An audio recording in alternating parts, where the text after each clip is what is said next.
Oh.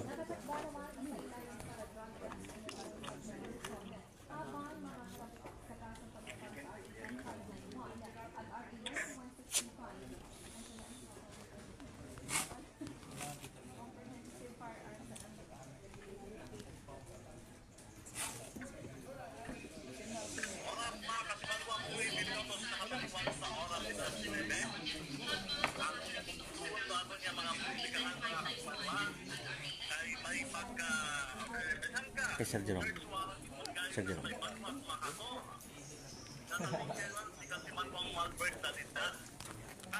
Sir, morning. Oo. Yes, sir. Kasi Good morning. manuang Lodiel, no? Sa aton makaron nga ginatutukan nga ra nga pag-serve it search warrant, no? Kay bahan aton makaron aton nga chief na si Sir Police Major Jerome Manahan. Ongoing pa bi makaron do pag-inventory, no? Dahil kara nga mga items and initially to subject person si kasi manuang Kervin alias Aswang. Grabe, nakakatakot naman, sir. Kasi manuang Noriel, ma-interview anay kita kay Kwan, kay Sir Manahan. Sir, magandang umaga po. Live tayo ngayon sa Energy FM Kalibo. Konting background nga, sir, sa pag-serve ng search warrant dito kay alias Aswang. Good morning, Sir Malbert, and good morning rin po sa ating mga viewers at sa ating followers. No? Nag-implement po tayo ng search dito sa bahay nitong si alias Aswang, ang subject po natin. And nagmula po ito kasi sa mga reports, mga impormasyon po nating natanggap na itong subject na ito is in possession of different caliber of firearms. No? Okay. And ganun din po sa atin pong information and monitoring, nagbebenta siya ng baril. Okay. And during our search kanina po, naka-confiscate po tayo ng tatlong iba-ibang klase ng baril at mayroon din po tayong na-recover na isang sachet, na transparent plastic sachet containing suspected shabu and various drug paraphernalia. Sa isang kwarto lang po niya, by the way, itong mga recoveries natin. Yes, sir, dito po. Okay, sa isang kwarto lang. Okay. Upon recovery nitong mga firearms, sir, no?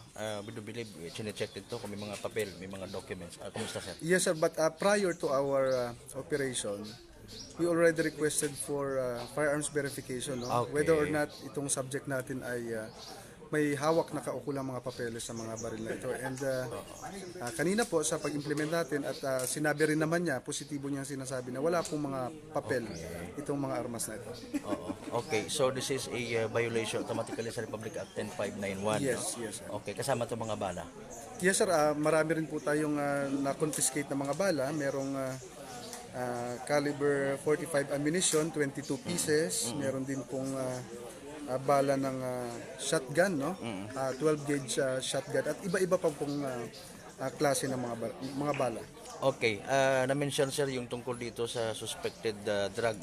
Separate na kaso to if ever ipapal sa kanya. Yes, yes po, dahil po in possession siya ng suspected shabu, i-undergo po rin natin ito sa laboratory examination, itong na-confiscate natin na suspected shabu, and at the same time, Yung suspected. yung suspect din po sa subject rin po natin sa drug test. Okay. Wala bang reklamo, sir, maliban sa report na meron siyang pinoposes illegally ng mga baril na nagpapaputok din ba ito siya previously? Yes, sir, accordingly nagpapaputok rin po siya, and kanina na mention niya rin po siya na noong bagong taon at noong mga nakalipas pang mga araw, mga linggo, ay nagpapaputok po siya, no? Specifically na mention siya, 5 beses na daw siya nagpapaputok po dito. Base sa report, dito lang din ho yan, sir, sa baybay. Yes po. Okay. At trabaho nito, sir, by the way, ng subject? Sir, itong si alias Aswang is a tattoo artist. Okay. Yan po yung kanyang trabaho. Oo. Wala ba siyang property dito sa area na binabantayan na magiging rason kaya na may karapatan ako mag-possess ng ganito karaming armas? Well, even if meron po siyang property dito na binabantayan, but still possessing loose firearms or illegal firearms is a violation of law, no? Yeah. Hindi po dapat tayo nagpapaputok o nagmamayari ng mga armas, lalong-lalo na at wala po itong kaukulang mga dokumento. Dagdag na information, sir, siya lang mag-isa kanina sa bahay niya? Kasama niya po yung live-in partner niya dito sa kanyang bahay. Okay. Maliban ho sa report tungkol sa illegally possessed na mga armas, may positive din ba na report regarding sa pag-possess naman ng mga illegal drugs if ever, or magiging another step ito sir sa pag-iimbestiga niya? Well, yes sir, actually this is one of the information that we received na nag-engage rin po siya sa illegal na droga. But the primary purpose of the search is to seize the illegal firearms po na in possession niya. Okay, kumusta naman po sir? Satisfied ba yung result ng ating pag-implement ng search warrant kung yung mga nakabase stipulate yan sa nilalaman ng SW niya? Lahat nakuha natin? Yes sir, so far naman po yung naka-state doon sa order natin to search the premises o itong bahay ng subject natin nakuha naman po natin ano. Ayun. And yun nga po may additional pa na mga sachet of suspected shabu and drug paraphernalia. And yun nga, madagdag ko rin po na kanina sa ating pagkatok dito sa kanyang bahay, hindi pa po kaagad siya lumabas, ano? And but still we tried to convince him along with our barangay officials and media representatives, and eventually po lumabas naman siya. Okay, clarification, ano to sir, joint operation, provincial intelligence unit natin, at business ikaw mismo yung chief at saka yung Makato PNP. Yes sir, this is a joint operation of the Aklan Provincial Intelligence Unit and Makato Municipal Police Station. Okay, may gusto tayong ipaabot na panawagan, reminders again sa mga kababayan natin na nakikinig ngayon when it comes sa mga possibly illegally possessed na mga firearms. Once again, sir Manahan, go ahead. Sa atin pong mga kababayan dito sa probinsya ng Aklan, again po yung paghahawak at pagmamayari ng mga armas na walang kaukulang dokumento at papeles ay mahigpit pong ipinagbabawal ng batas, no? And kung sakali po na may matanggap kami na report o ang ating pong mga himpilan ng pulisya na meron kayong mga armas sa inyong bahay o nagmamayari po kayo ng mga armas na walang lisensya, maaari din po kayong maging subject sa appropriate law enforcement operation katulad nga po nito. Okay. So again po, ang aming paalala, kung mayroon po kayong mga armas na walang dokumento, maaari lang pong isurrender ninyo sa pinakamalapit na himpilan ng pulisya sa inyo pong mga bayan. Oo, may pahabol lang sir na question, what will happen sa partner niya nito? May kakasuhan ba siya or what? May participation? No sir, wala naman pong participation yung partner niya. Only si alias Aswang po, the subject of the search. Oo. Sir Manahan, maraming salamat po. Congratulations sa successful implementation ng search warrant. Kasi Manuang Noriel? Oo, mag-proceed abi kita, mangutangan naman kita, no? Kabuitan anay naton kay kasi Manuang Jerome Ratan niya Facebook Live. Makakablit man kita kay partner. Good morning. May madara initially hay admitted man ikaw sa mga armas nga no. May kwan ikaw, may kontra ikaw yan. Bantay ako. Bantay ka. Okay. Sige, sa pilatanan. Natanan nga rin mga kabros sa lamesa hay imo matatanan na. Ako matatanan mo. Okay, sige. Ay nanarong bandara, disposition para magawin. Total, ginako. Ano yung makatabangan man mo kararo kaso kung buo ron. Okay, buhay na ikaw matatong artist. Iya ba lang man sa amin lang, sa Boracay din. Okay, sige. Okay. Sa patiraya nga rin, imang mandaya. Tama man gali, reportedly, hay na yung pinagupok ka before. Pero what na ikaw kontra nga doon ng bar? Uwaan New Year tato. Ano nagupok ang New Year? Agi na matapaubos sa tubig man diba? Medyo pa ubos ito Sa New tubig Year. na. Okay. New Year celebration kurang dayan man. What about dahil karang mga paraphernalia? Ay dati makarami ako sa bagay dati may gamit tabi dati. Makarami ako mga wakong babae. Mahimos. Oo. Okay, sige. May gusto kang ipagkot sa imong tabi. Tagaya gid ka sa Makato? Tagaya gid ka? Okay. May pamilya ka iya, siyempre sa area. Sa Makato? Oo. Sanda ka kaya. Okay, sige. Thank you gid ha sa pagpauman ng statement. Okay, so mga kasimanuan, harangani, kasimanuang Noriel, minado matasi. Oo.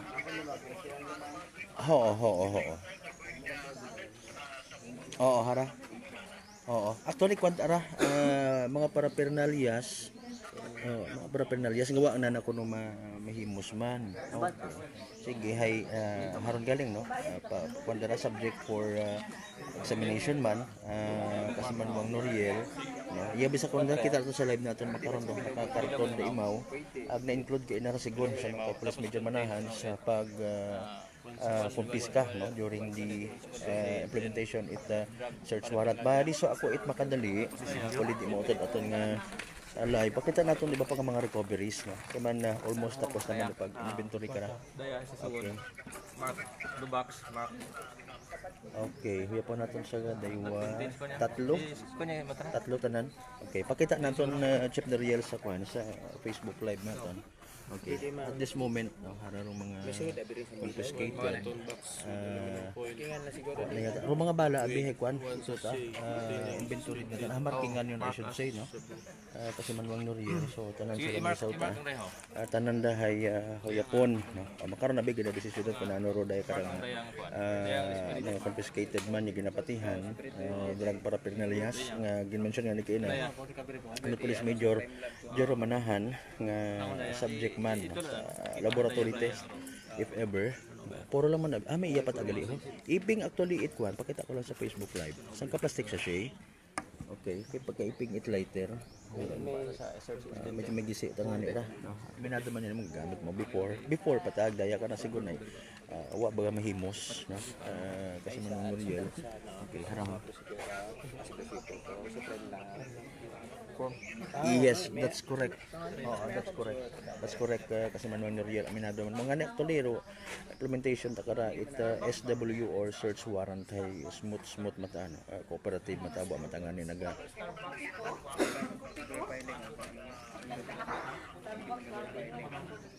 Come again?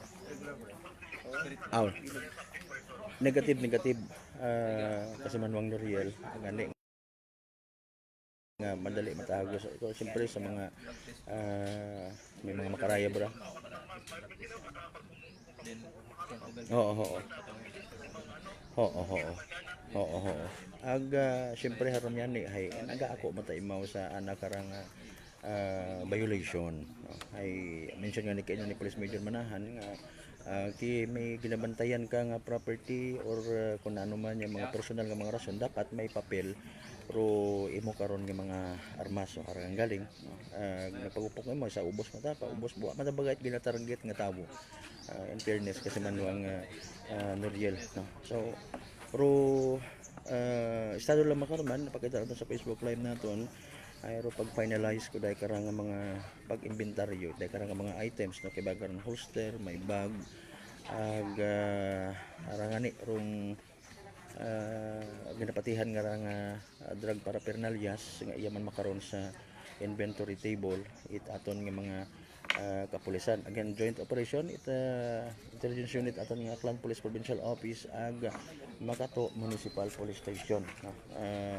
Chip Noriel sige so tapos na naton dai karang kwan sige so direkta na nga nag-report iya flash report naton with from New Washington PNP no with kasamanon Jerome Masimosa para sa patas makaron with Makato PNP from number again direkta sa area para sa patas agbay tagipuso ni bagbanerbisyo publiko sa man ako si Kasimanwang Malbert Deliday number 107.7 Energy FM Kalibo Kasimanwang ako palangga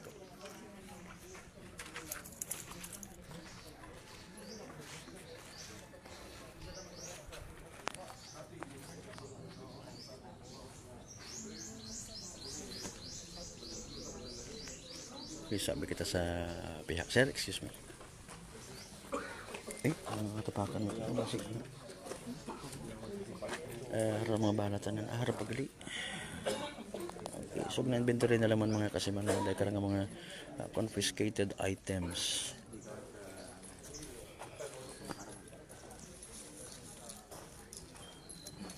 shout out kay Kasimanwang Sunrise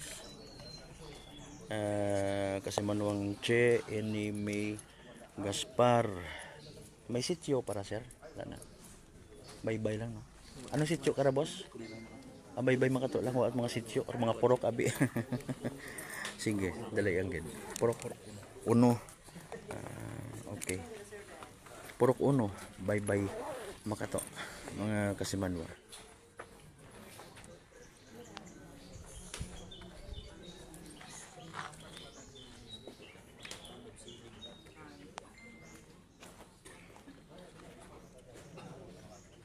sari-sari nga mga bala so sa bala alone 1, 2, 3, 4, 5, 6, 7, 8, 9, 10, 11, 12, 13, 14, 15, 16, 17, 18, 19, 20, 21, 22, 23, 24, 25, 26, 27, 28, 29, 30 sa ato niya paghuyap, no? Sari-sari talaga mga bala. Kutob ko naka tape nga raw.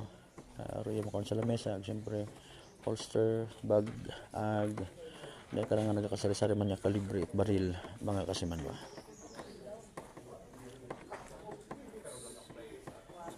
Si Sir Manahan bago naton tapos interview ag nagtawkaton ita sang kuro nga background regarding sa dahil karang pagserbi nanda it search warrant mga kasiman ba.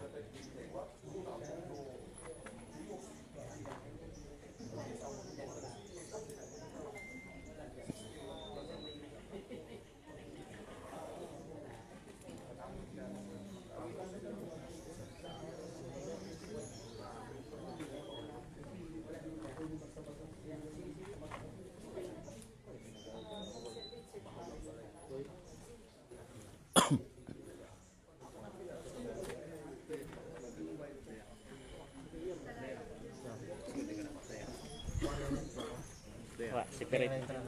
Patongtong nun mas ibabaw nga. Bali, do pasamano, dayo ang pasamano mo. Si babaw do yan.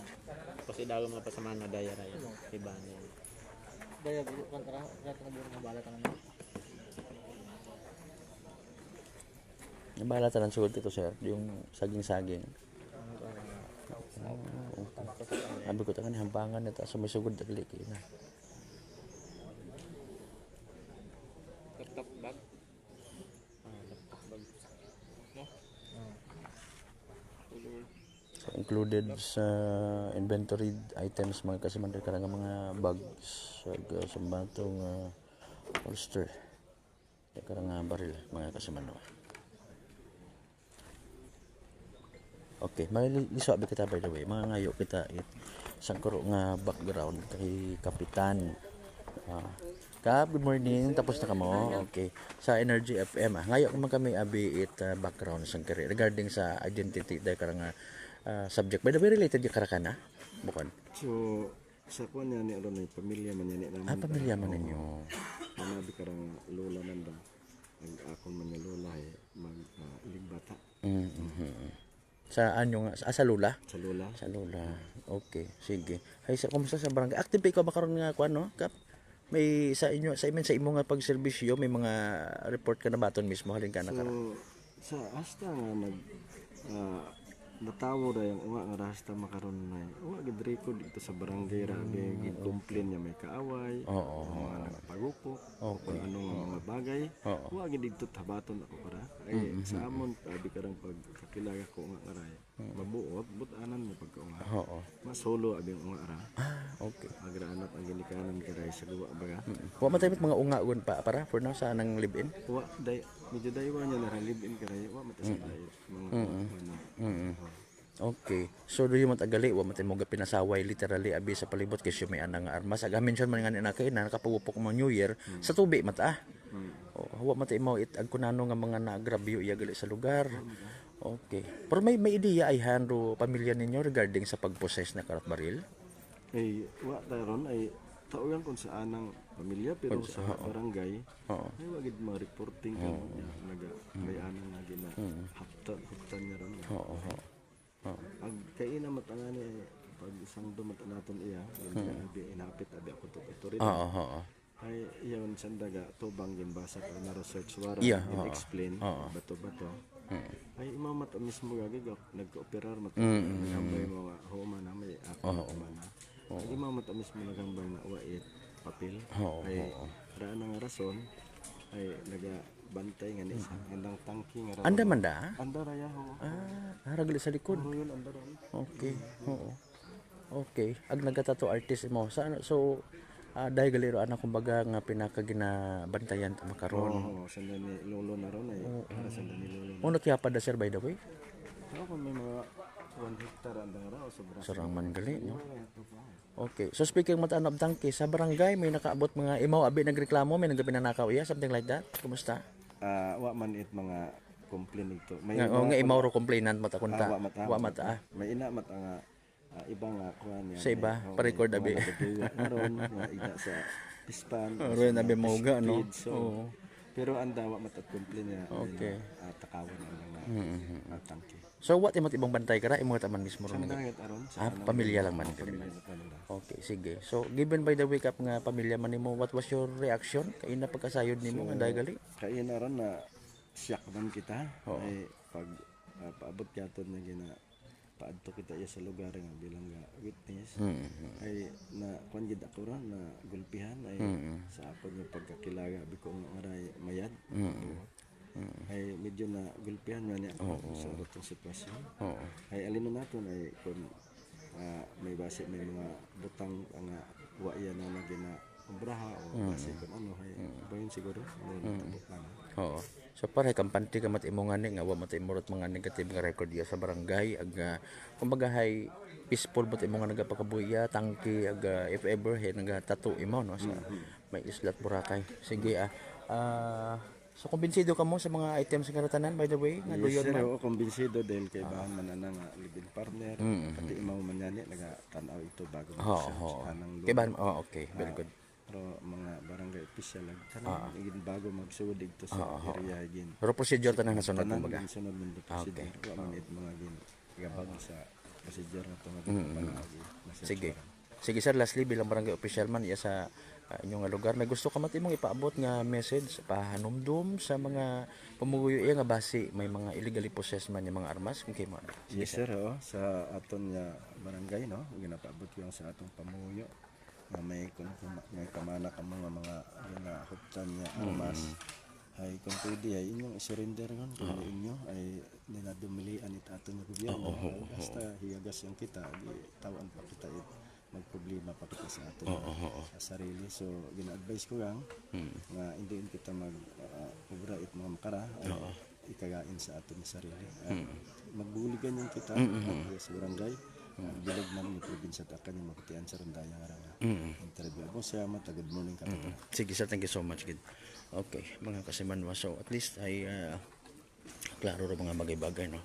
At mga negatibo nga mga reports haragang maliban sa illegally possessed nga mga armas mga kasimanwa. So diri tayo nga naga-report para sa atong breaking news again with kasimanwang Jerome Lastimosa para sa patas ag may tagipuso ni pagpanerbisyo publiko sa gyapon ako si kasimanwang Malbert Talidad number 107.7 Energy FM Kalibo kasimanwa ko palangga ko.